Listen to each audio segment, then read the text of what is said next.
I'm late. I had to stop by the Wax Museum again and give the finger to FDR. We know al-Qaeda, Zawahiri, is supporting the opposition in Syria. Are we supporting al-Qaeda in Syria? It's a proud day for America. And by God, we've kicked Vietnam syndrome once and for all. Thank you very, very much. I say it again, you've been had. You've been took. You've been hoodwinked. These witnesses are trying to simply deny things that just about everybody else accepts as fact. He came, he saw, he died. Well, we ain't killing their army, but we killing them. We be on CNN like, say our name, bitch, say it 3 times. The meeting of the largest armies in the history of the world. Then there's going to be an invasion. Hey, you guys on the line. I got the great Jason Ditz. He's our news editor at antiwar.com. That's news.antiwar.com. Welcome back to the show. How you doing, man? I'm doing good, Scott. How are you? I'm doing real good. And I know so much because I read you all day. You have so much stuff here. I almost don't know where to begin. Actually, yeah, I do. This is kind of a little thing. It came and it went, but it's one of those things that it makes a real impression on people, and usually they don't get to hear the retraction later. But missing oil tanker was towed to Iran for repairs, says you at news.antiwar.com. Tell us about this, please. Yeah, that was an interesting one because, of course, there's been all these reports about Iran posing a threat to oil tankers in the Persian Gulf and the Strait of Hormuz. And starting on Monday evening and going into early Tuesday morning, there were reports that, there's this one really small oil tanker that is missing, that somehow vanished out of the entrance to the Strait of Hormuz. Nobody knows what happened to it. We think Iran might have captured it, which didn't make a lot of sense in the first place because it's a very small tanker based out of the United Arab Emirates, but it's a privately owned tanker. It's not in any way affiliated with the UAE government. And I mean, the idea that tanker, they said there were no signals for help or anything. No, they just turned off their transponder at some point and they vanished, which in that really narrow strait doesn't make a lot of sense. I mean, that nobody would have seen anything or heard anything out of this ship, especially if it was being captured militarily by the Revolutionary Guard. So yeah, but the top of the hour news said Iran steals boat. Right, they were kind of whipping it up into a frenzy where, like, there's a missing boat. Then it was like the U.S. is deeply suspicious that Iran might have captured this boat. Then the Iranian Foreign Ministry issued a statement late Tuesday saying the boat's fine. It's not being held or anything. It was having some sort of technical problem. It signaled one of the Coast Guard boats off the coast of Iran as it was about to enter the strait. They sent out a tugboat, brought it in, and they're repairing it for them. So it wasn't captured or anything. It just kind of broke down for a minute. Hey, that's aggression. That counts. Yeah, and now that boat's probably forever cursed under some sort of financial sanction for having been I thought you were going to say Iranians. Iranian black magic. Oh, okay. Go ahead. I'm sorry. Well, I mean, now it's like, it's got Iranian parts in it, so it's tantamount to an Iranian ship. Same thing. Yeah. Terrible. Well, hopefully the oil gets where it was going. We won't mourn for it. Yeah, okay. I'm not even sure where the oil was supposed to be going except through the Strait of Hormuz. Yeah.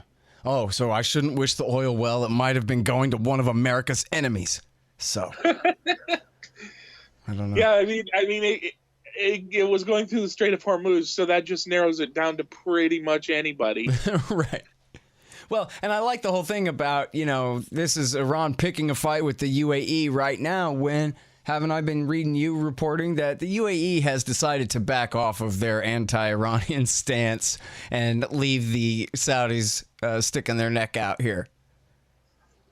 Yeah, Seems somewhat. like a bad time for Iran to punish them for that.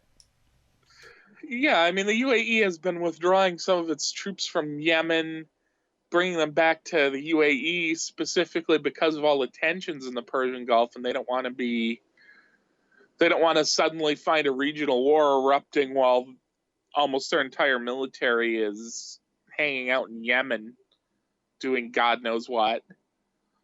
So they're bringing them home. They're saying their involvement in Yemen's mostly going to be militias that they've been funding or arming, which is something like 80,000 fighters by itself.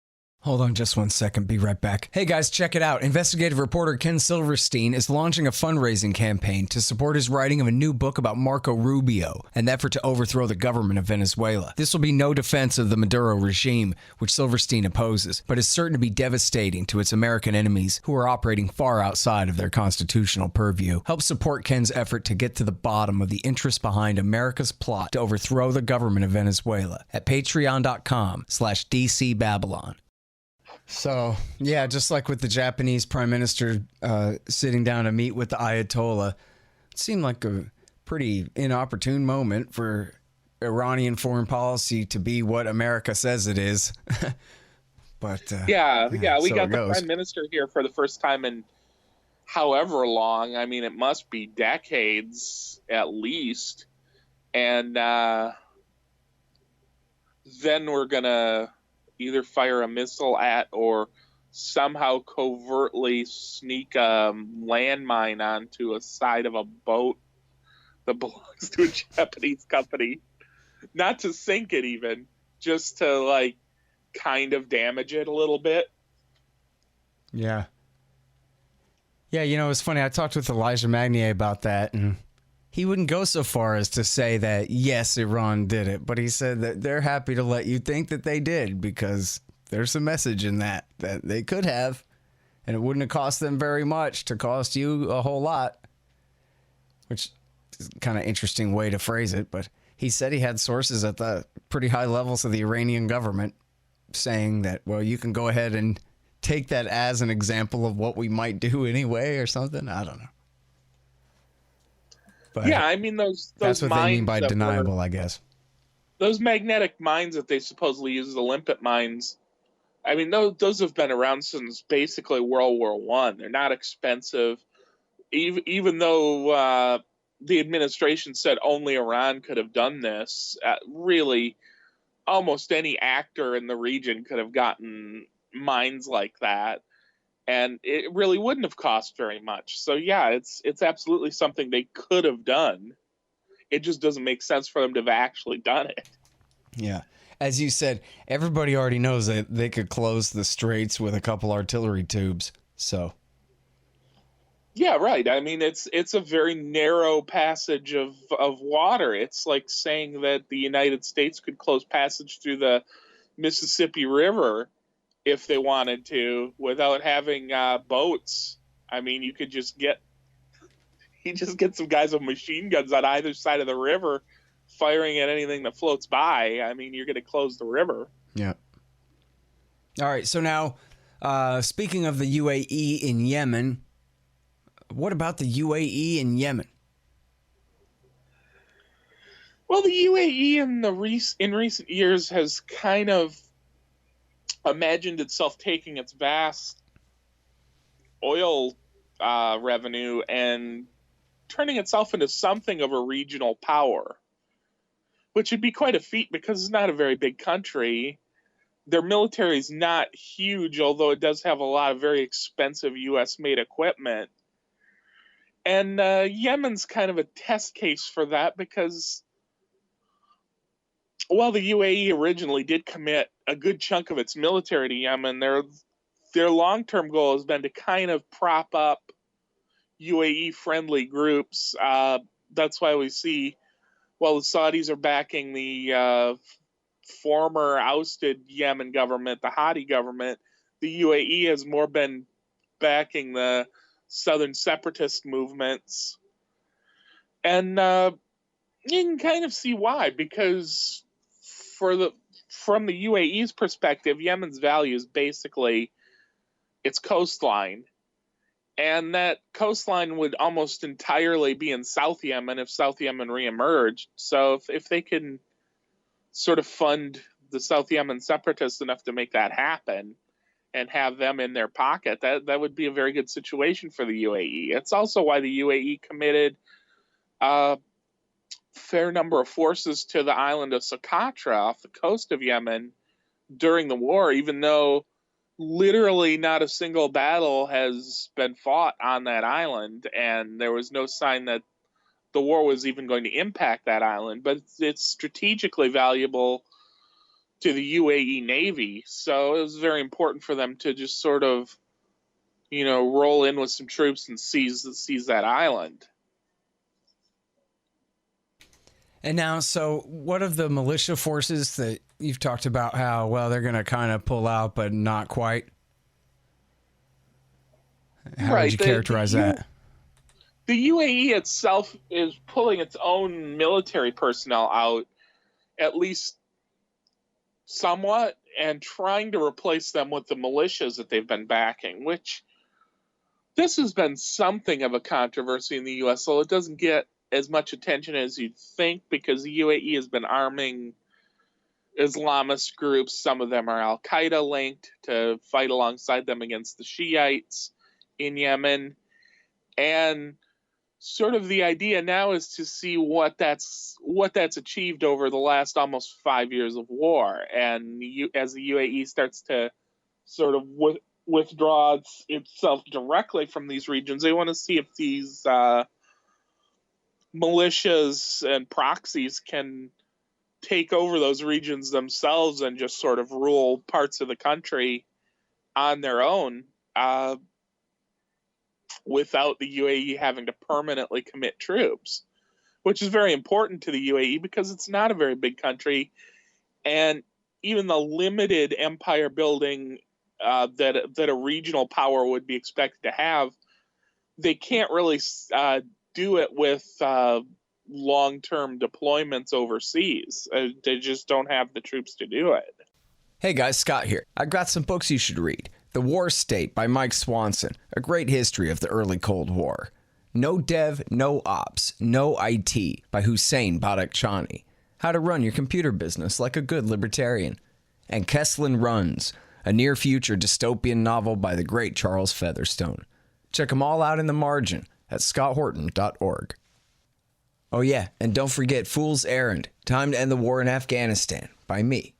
And now, the part of this that gets the least coverage all along has been the Southern separatists, based out of Aden. And so they've sort of been, or to a great degree, allied with the UAE this whole time? And is there really a Saudi force on the ground at all there? Or it's all just been the UAE providing the ground forces, including a lot of mercenaries, including a lot of child soldiers from Sudan and so forth, of course? Right, and there are Saudi forces in southern Yemen too, and Saudi forces in Aden. Aden is supposedly the temporary capital city of Yemen, at least until they occupy the actual capital city of Yemen, which is taking a lot longer than they expected. Yeah. But, the Saudi forces are there. They sometimes end up clashing with the UAE forces. You'll see there are various proxies fighting over control of the Aden airport, for instance. Ironically, the Southern separatists being based in Aden probably could be fairly easily co-opted into a government like the one the Saudis are backing, because President Hadi, the former president of Yemen and would-be president of Saudi-occupied Yemen, is from Aden. And he's kind of the first major leader, well, really the only major leader that Yemen has had since the Yemeni war that is from the south. So he would kind of make sense as a leader for the separatist movement. Yeah. Well, so, you know, when I talked with Nasser Arabi, he was telling me that there are a lot of people in the South and who have power and influence in the South who, in the event of a disengagement by the U.S., the UAE, and the Saudis, would be in charge of and would be able to reintegrate the South, and that the country wouldn't have to split. That, yeah, there are separatists, but there are a lot of Southerners who want to keep the country together, too. But do you have any indication of that, or is there much coverage of those questions, really? There really isn't a lot of coverage of those questions. I mean, mostly the talking points are that the Saudis aren't going to give up. The Saudis are determined they're going to take the whole country. And it's very important for the Saudis to take the whole country because being bordered with Yemen, they have a vested interest in seeing who controls the northern half of Yemen too. And they want it to be someone that they are basically in charge of. Yeah. So while the UAE's interests are really more in the south of Yemen because of the coastline and the naval implications of it, the Saudi interests are really more in the north, where they haven't had a lot of success militarily. Mm-hmm. And we don't really hear, other than the separatists saying, hey, we're still a significant force in the south, who else is a force in the south or anywhere else in the country. It's just that, oh, the Houthis are still in the north. There's a separatist group in the south. The Saudis and say the Houthis have to go. So that's the depth of what we hear for the most part. Mm-hmm. Well, and I guess the status quo previously had been, and I don't know how far previously, maybe before Saleh had really started attacking them in the Obama years. I mean, I know there were problems before, but I guess from what I understand, the status quo was the Saudis paid the Houthis to not be a problem. That had kind of been the tradition before. But after the Saudis finished losing this war, it's going to be difficult for them to go back to that. Just bribing these guys who are still really on their border and are not far from the holy cities either, right? Right. I mean, historically, that part of Yemen was a sort of Shiite kingdom or Shiite emirate. It was sort of an odd situation because they're a type of Shiite that is not common throughout much of the rest of the Muslim world. They're sort of a different sect of Shiism, but the Zaydis. Right, and they've held quite well in that part of Yemen for hundreds of years, and trying to unseat them's never really been very effective, which is why Saleh sort of tried to keep them placated. He would offer them political positions and things like that, which is how the Houthi movement got started in the first place, because he offered Houthi a political position and then reneged on the promise. And that started some political protests, and he quickly declared them terrorists, and that turned them into a outlaw movement. And, really up into the Arab Spring, the Houthis started to become a big deal again. And Saleh's answer before he was being unseated was not to try to make a deal with them. It was to try to start positioning some Sunni Islamist groups, Wahhabist sects in the same region, figuring he could kind of weaken their influence over northern Yemen by just having a counterforce in the same region.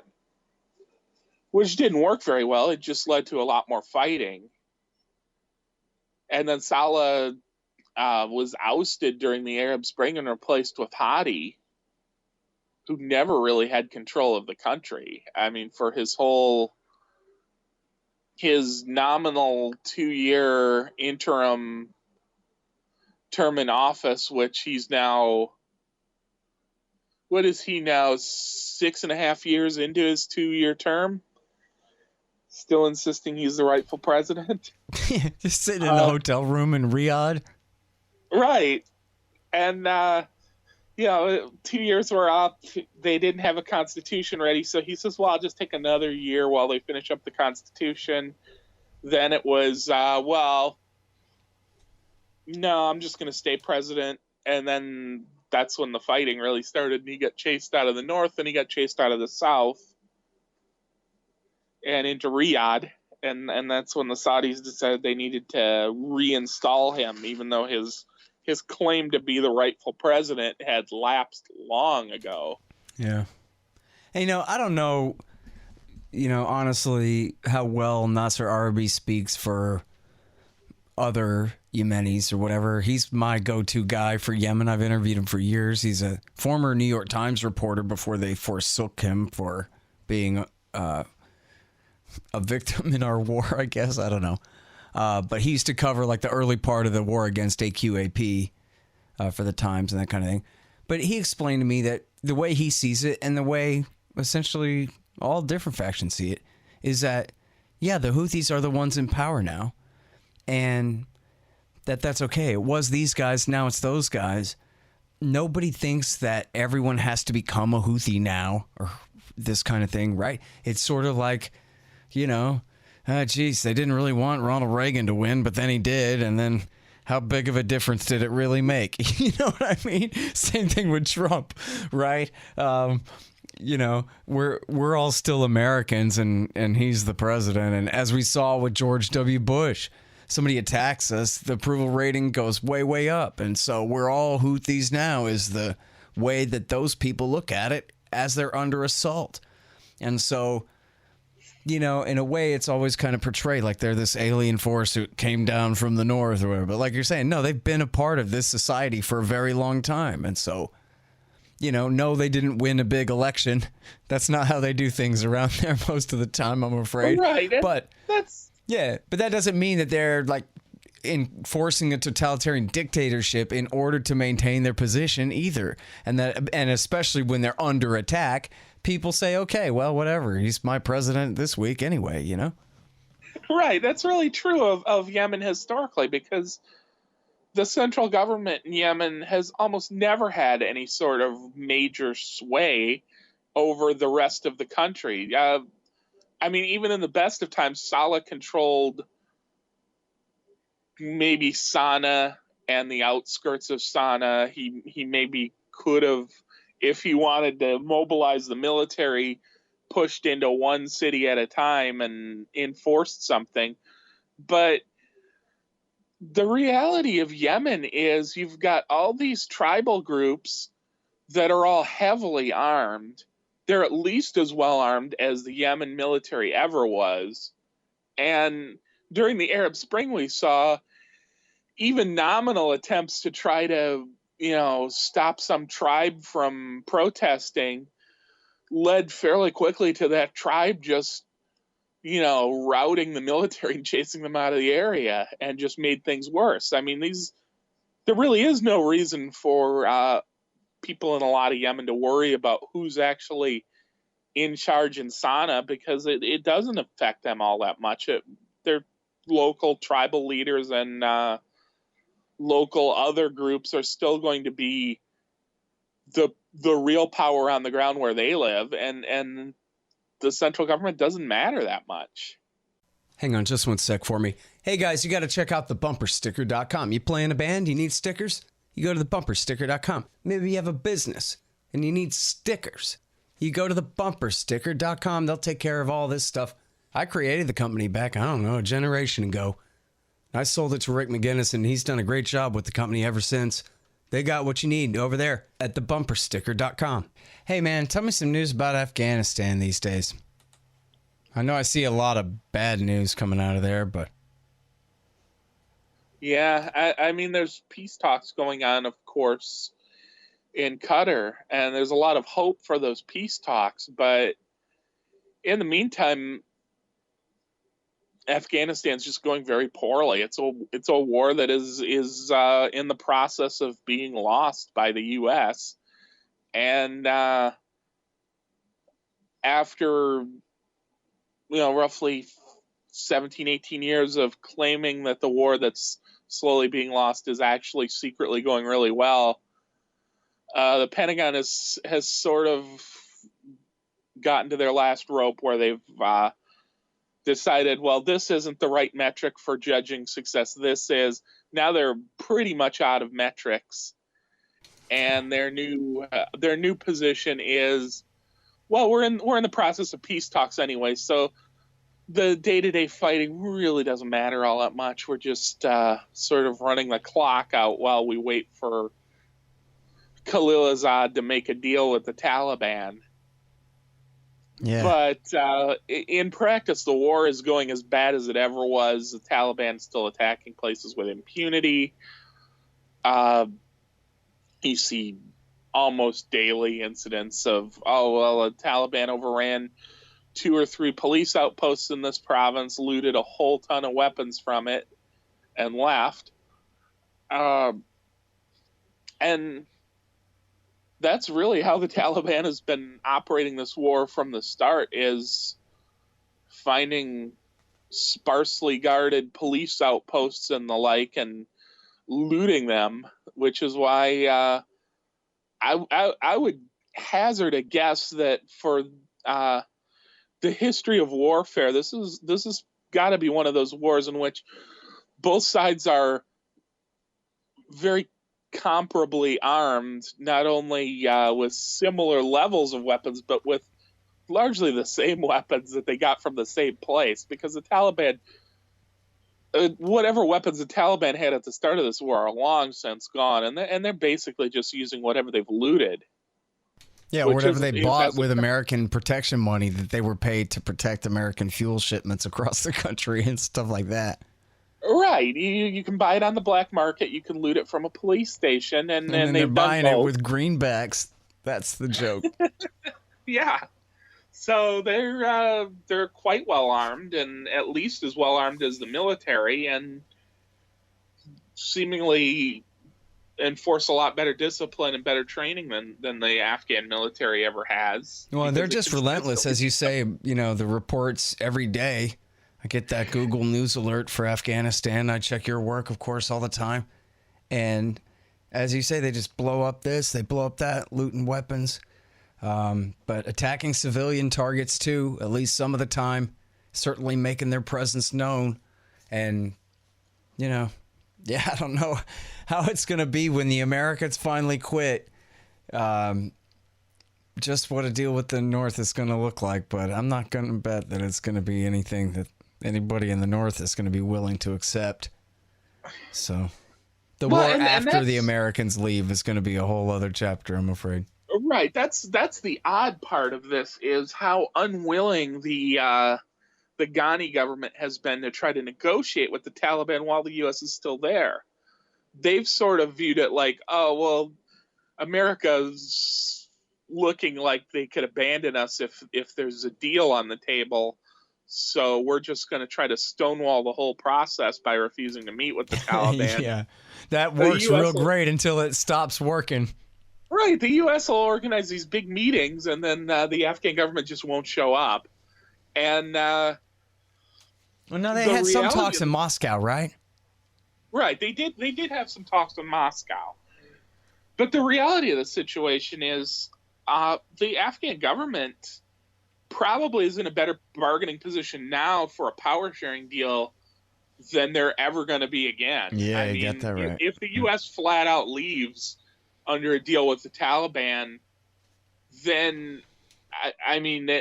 they might as well start packing up and fleeing the country themselves, because they're not going to win. They're just going to lose like they have been, and even faster, because there's not going to be U.S. and NATO troops helping them out. Yeah. So, by the way, and speaking of which, because this part of it it's pretty important, that Khalilzad is still at this. He clearly works directly for the president, not for the Secretary of State or anything like that. And he clearly has been told to see this through hell or high water, or the whole thing would have fallen apart a long time ago.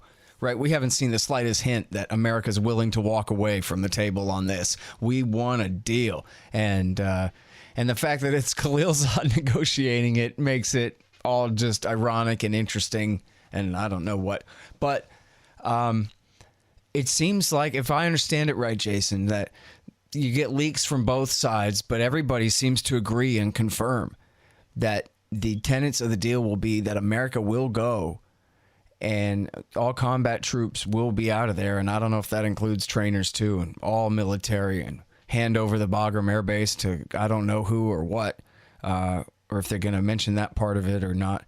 But that then the only condition to make this possible, the only condition isn't isn't a new negotiation and a peace deal with Kabul. Forget that. That's already off the table. We're already going around that. The only condition is Taliban, keep ISIS down and keep Al-Qaeda out. And am I right that when the Taliban say that that's now the Americans' only condition, and don't worry because that's what we've been promising to do all this time, that the Americans really confirm that that's about it? They're working only on the details now, or what am I missing? Right. I mean, they've always said that it was a 4-term deal. The deal was foreign troops all withdraw, the Taliban fighting ISIS and Al-Qaeda, some sort of power sharing agreement between the Taliban and the Kabul government, and permanent ceasefire between the Taliban and the Afghan military. Oh, okay. And so I left those last two conditions out, and those two are major conditions of the negotiations in Qatar this whole time. They're presented sometimes as major conditions, sometimes they're not mentioned at all. Huh, okay. So I think they're very much an afterthought. The Taliban has confirmed that they're not looking to immediately take control of the entire country. They're willing to negotiate a power sharing deal. They're willing to have a ceasefire on the condition of the foreign troops withdrawal. Yeah. And but for them, the big thing is we want all the troops out. And the U.S. seems to be willing to deliver that. And for the U.S., the big deal is, well, we want ISIS and Al-Qaeda taken care of, and the Taliban's willing to do that. So everything else really is just kind of, the fine print of the agreement. Anything else that gets agreed to along the way. Mm-hmm. Yeah, I wouldn't trust the Taliban to not try to take Kabul, but at the same time, Matthew Ho pointed out on the show that, the last time the Taliban attempted, never even succeeded, finally, but the last time they attempted to really conquer the entire country, they had the support of the Americans, the Saudis, and the Pakistanis in the Bill Clinton administration years. And but without the Pakistanis there to say, yes, we have your back and our money and our weapons and our logistical support in order to win outright a full-scale civil war against the current sitting government, without that, which they would not have in this case, that the Taliban wouldn't really have any hope of trying to sack Kabul, or certainly not, hopefully not Kabul. Maybe they'd try it, but Matthew was saying he thinks they probably wouldn't even go for Kabul, but they certainly wouldn't try to conquer the rest of the north because they just wouldn't have it in them without that kind of foreign support, and there is no power willing to support them in that at this point. So that's a little bit hopeful, You don't have to rely on their goodwill or anything, or their honest word, because they are war criminal, horrible bastards, as bad as anybody fighting over there. Right, it's just not practical. And while they've managed to keep their war weariness a lot more in check than, say, the Afghan military has, because the Afghan military runs its first sign of trouble in a lot of parts of the country, the Taliban have got to be getting sick of fighting too. And after, what are we, 18 years into a war now, a lot of their fighters probably don't have an appetite to start a second war, even if it's one they think they can win immediately upon ending this one. Yeah. Wouldn't that be something if the Americans left and then peace just broke out and the whole thing was over? And everyone agreed that, see, you could have listened to Jason and Scott back in 2000 and whichever, and you could have achieved the same thing a long time ago. They won't say that. But it would be interesting to see. I mean, I'm willing to predict the worst just so I don't seem naive, but I guess there's room to be a little bit hopeful, you know? Yeah, there's a deal to be had there. Whether it's a good deal for the long term or not is another matter. Whether it's going to be an enduring peace or not in Afghanistan is always a shot in the dark, because when has Afghanistan ever had an enduring peace? But the current war sure isn't accomplishing anything, so might as well get that over with. Yeah. All right, so one last caveat here. You have this one from the second. Trump would leave intel officers in Afghanistan. And this was, I guess, from his interview with Chuck Todd, right? Where he was saying, oh, was it the Chuck Todd one where, geez, the generals tell me that if I pull out, then something bad might happen. Safe haven myth. So he will go, okay, I'll pull the troops out, but we got to leave CIA and drones, I guess is what he means. Is that it? That's basically it. Yeah, it's basically saying, oh, well, the CIA's got to stay. I mean, that's just too important. Which is sort of like his, well, we're in Iraq now. We might as well use that to keep an eye on Iran. Just the idea that, because he knows there's going to be pushback from any end to any American war, just because these wars have gone on for so long that people sort of see them as the status quo. And but the reality of the situation is, if you take the U.S. military and the rest of NATO out of the equation, how much CIA can you realistically have in Afghanistan? Right. Yeah, that's a good I question. mean, you can have some operating out of the embassy, of course, like you do in pretty much every country, but the CIA is mostly operating off of military bases, and without those military bases, they're not going to be able to just say, oh, this is CIA base now. That's not going to fool anybody. Right. Yeah, I mean, the elephant in the room is Bagram. They really going to give that up? And that's been mentioned from time to time in the talks, as the military is saying, well, I don't know what's going on in Qatar, but I know I'm not giving up my Bagram Air Base. And, there was the new nominee for chairman of the Joint Chiefs of Staff. I guess he didn't think it mattered in terms of sucking up to the boss, or he was directly rebuking him.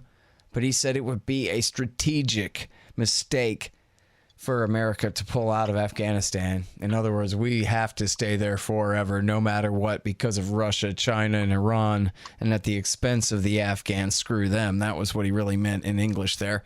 And that's the guy applying for the job. That Trump could rescind the offer.